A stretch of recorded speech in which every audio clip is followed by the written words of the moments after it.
Okay, we are now officially live in the Ignite Your Flame Facebook group, which has just been created this week really to meet the needs of entrepreneurs. And I guess it's not really just for entrepreneurs, but anybody who's wanting to really carry forward and come out on the other side of this whole world event stronger, brighter, and not let it just totally devastate you and pull you into a really negative space. So Anna, would you want to introduce yourself and tell our audience a little bit about you, your business, and what's happening right now for you? Okay, so I can do that. So my name is Anne Samone Kensho, and I'm currently in Norway, where I also live. So in Europe, and I run an online yoga website that I've been running for 6 years. So I started it 6 years ago, and it was very early in Norway for online businesses. People were they said like, oh, but what are you going to live from? But I have been living from my website and running this online yoga studio for many years now. So yeah, what happened a couple of weeks ago when people started staying more at home because of the coronavirus, we could see an increase in members on our website. And yeah, we could see that people really wanted to continue doing their yoga practice and wanted to practice at home. So that was our experience, like in this with this crisis that we have going on. So tell me where you were positioned at before it started. Like, what were you working on? And was your temptation to feel like, oh my gosh, this is going to totally disrupt what we were doing? Or were you able to see it as maybe an opportunity to increase what you were doing? Yeah, because I have like I said, I have been running the website for about 6 years, and I was in the process of inviting in new instructors. So we had a new team that we were building, and we were doing we're recording new yoga videos with them. We had it all silently done. Nobody kind of knew what was happening yet. And we were supposed to launch with the new team in June. But then, because of the crisis, people wanted to do yoga online. So I asked instructors hey, should we go out now and, we can present what we have, and at least if people want to do yoga with you, you are there. And also for the instructors, because some of them lost their income for the next 2, 3, 4 months, overnight, like that. So it was also an help for the instructors that I could start selling subscriptions and make some money as well. So they're working almost as an affiliate to your program then? Exactly, yeah. So they're affiliates to my program. And so we basically just scrambled a meeting. In Norway, they shut down everything Thursday at noon, and Thursday evening we had a meeting, and Friday we just launched. Wow. So within 24 hours, you had this going. Yeah. So what a quick response. And so what has the response been from the people of, I don't know if your audience is just limited to Norway or if it extends beyond that, but what's the response been? Yeah, our audience at the moment is limited to Norway, and the response was really great. People really loved that they could still be practicing with their normal, their instructors that they usually see in the studio, and do classes with them online. So people were very happy to find them there, and the instructors were very happy as well that they were able to get things out fast. So even though we didn't make this woohoo launch that we had planned on, it still worked the way things are now.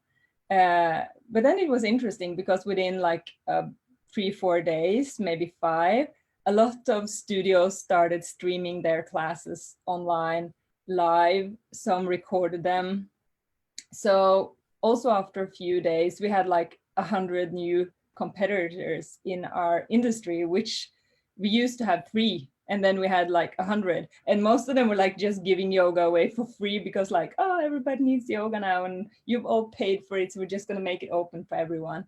So now a couple of us are like tapping them on the shoulder and reminding them like, hey, what would you do if we came to your city and opening a yoga studio after this crisis and just giving away yoga for free? And they were like, So for us, So it was. so when I hear you saying, Anne, that you're also being able to guide them as to how they can continue to run their business in Yeah. this. So like within actually a little more than a week, a lot of things have happened because we already had the plans what we were going to do, you know, for our online business together with the studios. So we would have people like on the ground, studios on the ground, and on the internet. So we are taking action that is more long-term effect on it. So we see long-term, but most of the studios are just putting out fires at the moment and not making the best decisions. But then a lot of the studios also came to us and asked like, how can we work together with you? So to the benefit for all, for them, for us, for the customers. Which is awesome. So they're looking at how can we collaborate. And it sounds like you're welcoming that and welcoming to try to find solutions that benefit everyone. Yeah, it's been good. It's been fun. It's been really busy. Yeah, a good busy or a... Yeah, good busy, but like it's been a lot of work. I think we said yes to a little bit too much, too fast, because we really want to help people out, and we kind of I think it's also in a crisis like this, there would be some people who lose money, but for us that happened to be an online yoga studio, we actually got a lot more customers and had like tripled our revenue this month compared to last month's. So I mean, we could have been on the fence and go like, oh, there's 100 others opening and doing Facebook Live, so we should just like pull back and or we shouldn't take advantage of the situation. But coming from the heart, really knowing that, okay, we're not supposed to push this on anyone, and we don't push like our services or our yoga on anyone. We just open and we're there and saying like, hey, if you want it, it's here, and you're welcome to subscribe and be a part of our community. That's beautiful. So our conversation today was prompted in part because of an experience I had in a mastermind of entrepreneurs where really, 80% of the entrepreneurs in there were feeling very dejected, very like, like we can't offer our services right now because people are getting laid off. And now, like, I don't want to refer anyone to anyone. And that attitude really surprised me because I feel like when people are in need and people are hurting, that's the time more than ever to reach out to them. And maybe they don't become a customer right now, but you might plant the seeds of them becoming a customer 6 months from now or a year from now. But when we were talking, you used some great analogies, about farming. Do you want to share? Yeah, now I remember the first analogy I used as well, because I think you mentioned something about, people not like coaches not taking, for instance, advantage of the situation, thinking like, oh, people probably don't have money right now. But you never know who has the money or who wants your services or whoever wants to pay for it. And I think holding it back is kind of stealing from them, stealing the opportunity to have a better day, to feel better, to get the help they want. And we were comparing it with like now some of the pharmaceutical industry, like businesses that makes like the antibacterial, the antibac and like the mouth covers and stuff. Yeah, the hand stuff and everything. What if they were like, oh no, we shouldn't take advantage of the situation. We shouldn't push this out on anyone. No, they're like, hey, we actually have what you need now. Here it is. So, well, and I even saw, I think it's Anheuser-Busch who's converting their beer line to make hand sanitizer. So what if they, what if they said that, had taken that same attitude to say, no, we can't help. This would be seen as selfish for us to do that. Yeah. So or I would say like, yeah, when people get hungry, the farmers goes like, oh, you're hungry, then you need me, then I shouldn't be here because then I take advantage of your situation. Because this is like, putting a little bit on the edge to make a point out of it or to make an example out of it. But I definitely think it's important to know that whatever you have of services now, at least go out there and offer them, like say, hey, this is what I do and this is what I can offer you, and whoever wants that will come to you. And yeah, people will be happy to hear about it. But if you hide away and people need you, it will never happen, and you will take that opportunity away from them. So well said. So let's talk about, out of our conversation the other day, I had already been working on putting together a kind of like you, laying the foundation for a group where women could connect and really support each other and hold each other forward, and for accountability, encouragement, and growth. And you kind of pushed me to go ahead and get that out there. And that's where this video is initially broadcasting live into that group. So how important is it right now that we come together and support each other, help each other keep the mindset up and flowing and hold that vision of how we want to come out of this situation? Yeah, I truly believe it's more important than ever that we come together, and we can come together online like we're doing now, which is great, which is a great opportunity because we can come together no matter where we are in the world. Like I'm in Norway up north and you're like in Nebraska, and we're on each side of the world, and we can still connect and talk and share and you know whatever we need, like talk about our fears and help each other out, give advice. So this is a time where the media, at least here in Norway, the media is just focusing on the scary part of everything that is happening, how many is dying and yeah, la la la la, instead of how many are surviving and how many get well from this treatment. That is just like 5% of everything that is presented in the media.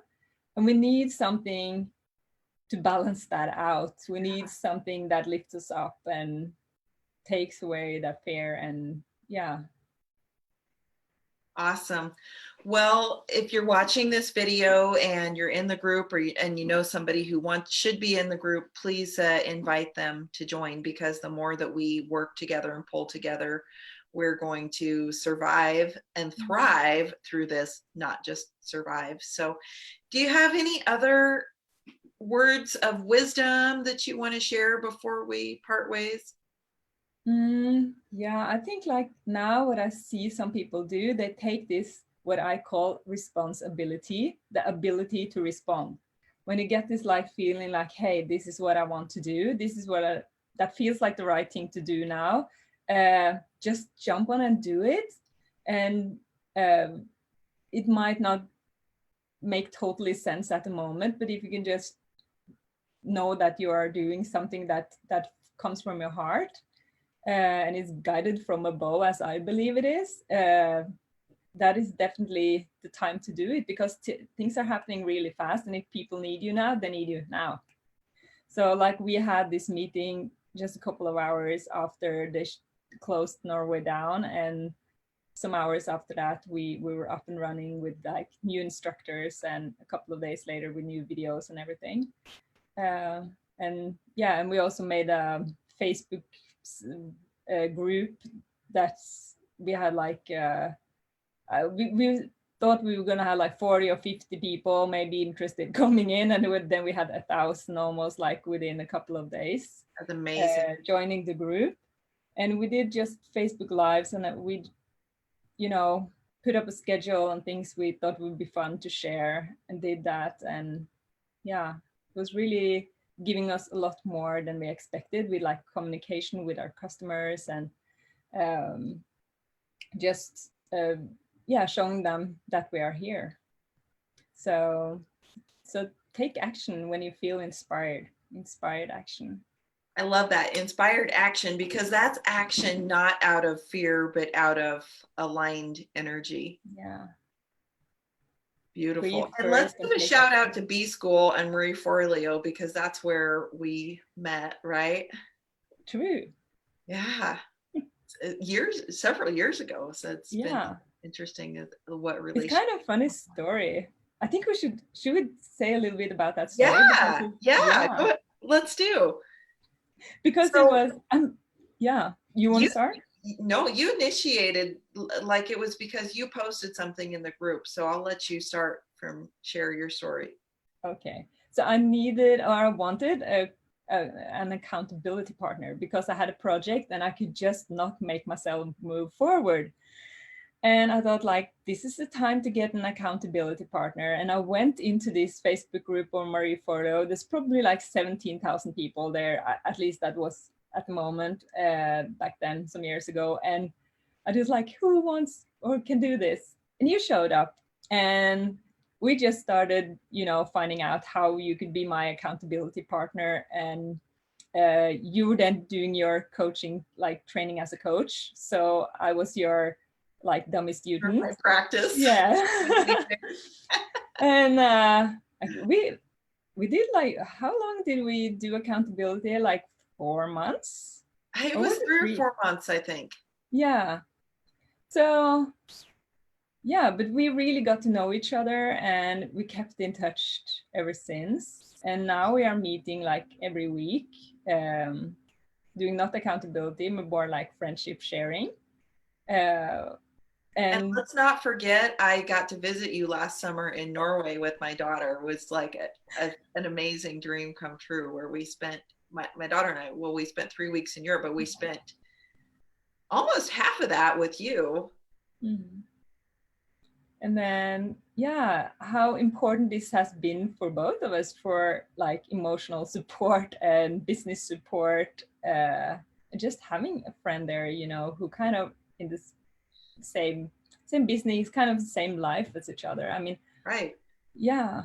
Just where you have like-minded, I think it's so important to have those like-minded people to talk to that, if you're single or if you are a single parent and you're only have your kids to talk to at home, or you have a partner that doesn't understand business language or, really what's motivating you, having this circle of people around you to talk to is so important. I mean, we're both single women, and having that, like yesterday morning when we had our conversation, like how important was that for me to have that input from you and to just push me to keep going. So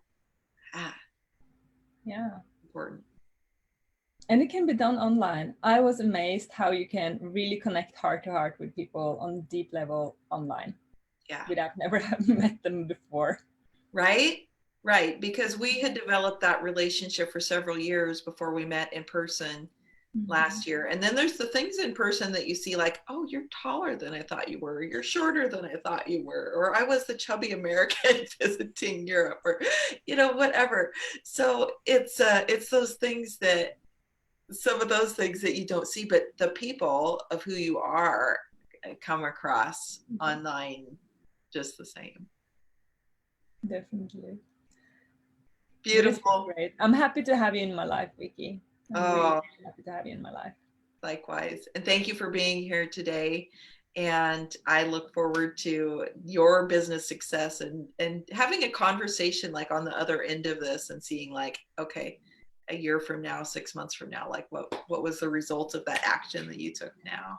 So beautiful. Thank you for having me. And I'm looking forward to see your business success as well and just see what you're doing as a coach.